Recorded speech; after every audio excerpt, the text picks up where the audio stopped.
What started as a night out for dinner and drinks ended in a nightmare too gruesome to imagine. Her car burned, her body dismembered, and her date? He planned it weeks in advance, down to the last horrifying detail.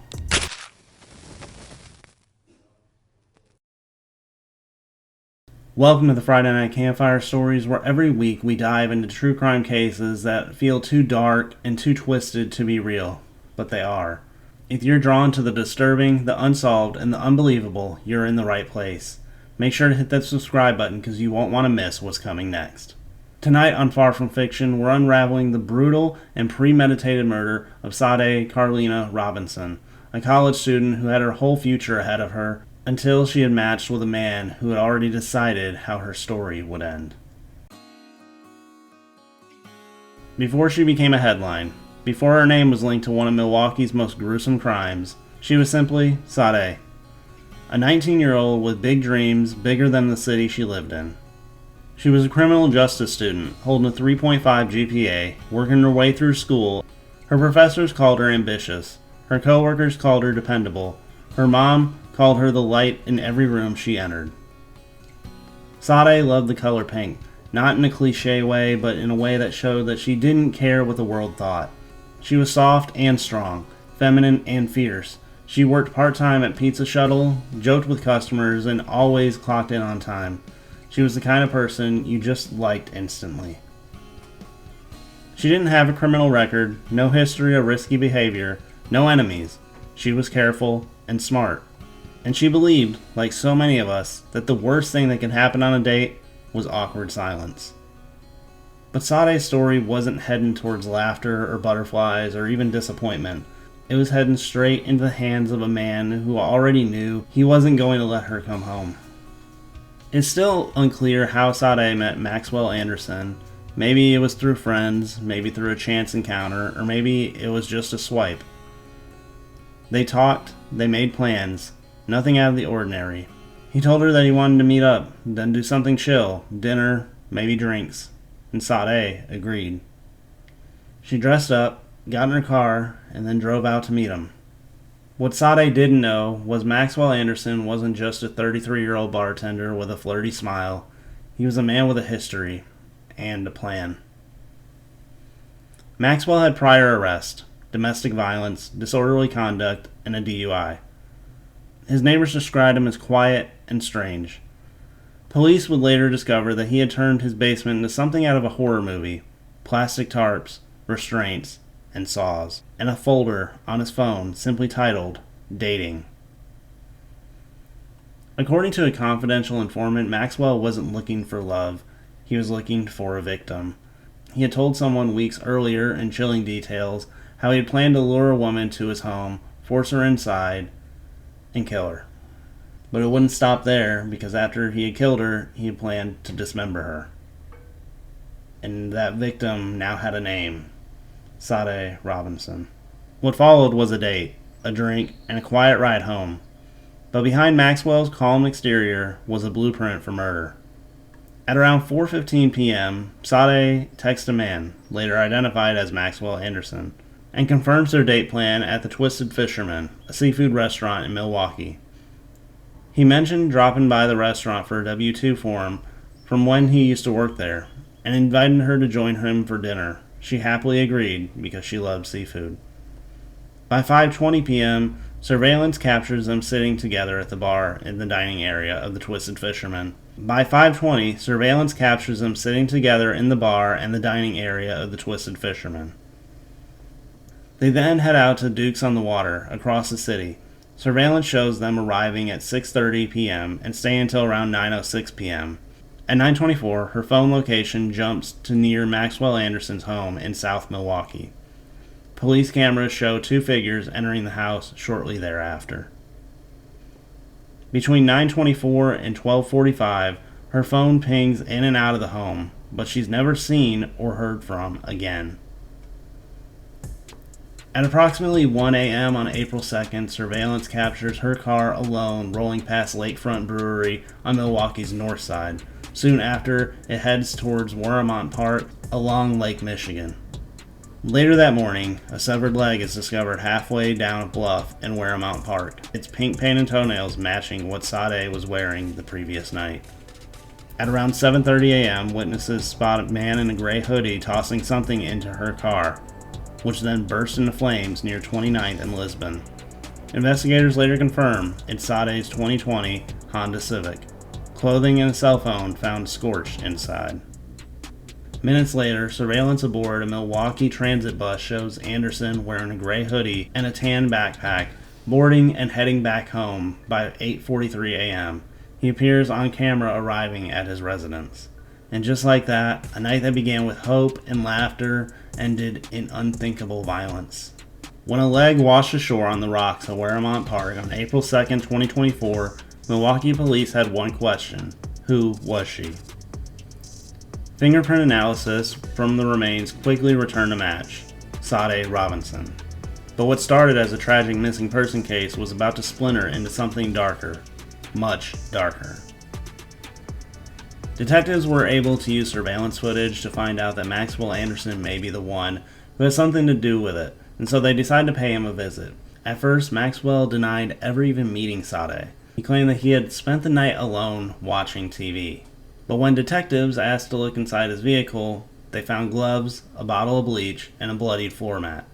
Maxwell claimed that the blood was from raw meat. However, his story wasn't really adding up, and so this led to his arrest on April 4th, 2024. He was held in custody until April 12th when they found their answer. Because when they tested that blood sample, it didn't belong to an animal, it belonged to Sade Robinson. Investigators began retracing Maxwell's steps. Security footage from a restaurant near Lake Michigan captured a chilling sight. Maxwell, alone, pacing the sidewalk, near where his torso would later be found.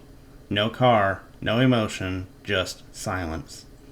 And then came the most disturbing twist. Maxwell had allegedly disposed the rest of Sade's body in a dumpster near his home. By the time investigators traced the route, the trash had already made it to the landfill. Search crews combed through tons of waste, but they were never able to recover the rest of her remains. Some of her body parts have been found, including her torso and an arm, which were found by a passerby on Lake Michigan on April 18th. The case against Maxwell Anderson was building, but justice, like the truth, would require more than just DNA. It would require answers. And in court, he'd be forced to face one thing he tried so hard to erase: Sade's story. In late May of 2025, the trial of Maxwell Anderson kicked off in Milwaukee's County Circuit Court. The prosecution's case was built on two powerful pillars: surveillance footage and forensic DNA evidence. Detectives presented a city poll camera video tracing Sade's car from Anderson's home to Waremount Park and back north, matching the path of her dismembered remains. But the driver was never definitively confirmed, due to the foggy car windows caught on camera. DNA analysts testify that Sade's genetic profile was found on the plaid jacket located in Anderson's home and on the gray hoodie that he was seen wearing on the bus after he had burned her car. His neighbor testified hearing what sounded like a suitcase packing, but no screaming or cutting. Meanwhile, the medical examiner described stab wounds and 7 injuries. Though it was unclear whether or not it happened before or after death, toxicology also revealed that no drugs or alcohol were in Sade's system. Weeks before the murder, a confidential informant revealed that Anderson had showed him his basement setup, which ended up being a planned sex dungeon, with plastic tarps, saws, and a room to dismember. He described Anderson's plan, detailing how he intended to force Sade inside, kill her, and dismember her, and scatter her remains. A former girlfriend testified that Anderson had taken her to the same secluded Waremount Park beach multiple times. She also described hidden compartments in his home, secret shelves, and concealed closets. At 10:36 a.m. on April 2nd, after he allegedly had killed her, Anderson sent a text to Sade, typing, "Morning, how's work going?" Prosecutors argued it was a staged attempt to create normalcy, to hide the horror. The defense repeatedly questioned gaps in the video evidence and lack of blood on his clothing or in the gloves found at the crime scene, also arguing the blood found in his home belonged to someone else that wasn't Sade. Bloodstains on the bedding in the wall in Anderson's home were tested, and Sade's DNA was not among them. While preliminary investigators revealed no other confirmed victim, investigators remained concerned. At that point, there was no evidence linking Anderson to additional crimes, but the unexplained blood does raise some possible red flags. But at least for now, he is not linked to a second victim. After 2 weeks of testimony, the jury deliberated for less than 2 hours before returning with a unanimous decision. Guilty on all accounts. First-degree intentional homicide, mutilating a corpse, arson, and hiding a corpse. On August 1st, 2025, Judge Laura Crivillo delivered the sentence. Life in prison without the possibility of parole, plus 7.5 years for dismemberment, 1.5 years for arson. The count of hiding a corpse was dismissed, but at this point, it didn't really matter. Justice had been served. Sade's parents spoke directly to Anderson. Her mother called him a demon, vowing he'd be haunted by her memory forever. Her father said softly but firmly, "Everything you did should be done to you."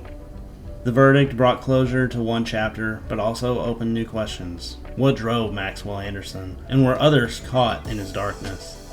In the wake of such a shockingly brutal crime, Milwaukee's heart was left shattered. As news of Sade Robinson's fate spread, the city was forced to confront a darkness lurking in the mist. Across social media and on the streets, citizens expressed their grief and outrage. Vigils were held in her honor, candles flickering against the night as friends and strangers united in remembrance.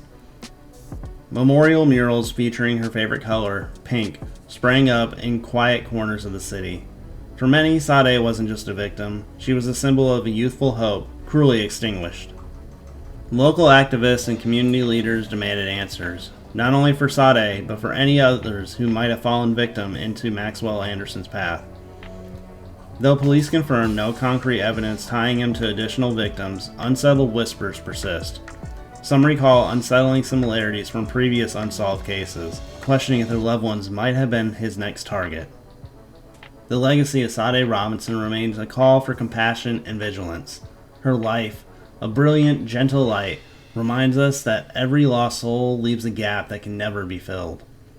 In her honor, families and communities are banding together for change, determined to ensure that her memory is not lost in the shadow of violence. Sade's story is far from a closed chapter. It's a stark reminder that life is fragile and the urgent needs to stand against cruelty. As we close this chapter of Far From Fiction, we honor her memory, celebrate her spirit, and pledge that her story will drive us to seek justice and foster hope where darkness once reigned. Thank you for joining me on this episode of Far From Fiction. If you found Sade's story and the call for justice moving, please consider subscribing, sharing, and stay tuned for more true crime videos every single week. Her story lives on, and so does our commitment to the truth. Do you think that there are more victims out there? Should Maxwell Anderson be looked at more closely for other unsolved crimes? Your voice matters, and I read every comment. Let me know down below. Also, if you enjoy dark, chilling stories rooted to real-world fears, check out my new book, The Hollow Season, available now on Amazon. It's a haunting collection of horror stories that will keep you sleeping with the light on long after the final page. We shine a light on the shadows here every week on the Friday Night Campfire Stories. Until next time, stay safe, stay aware, and as always, thank you for spending a little bit of your evening here with me.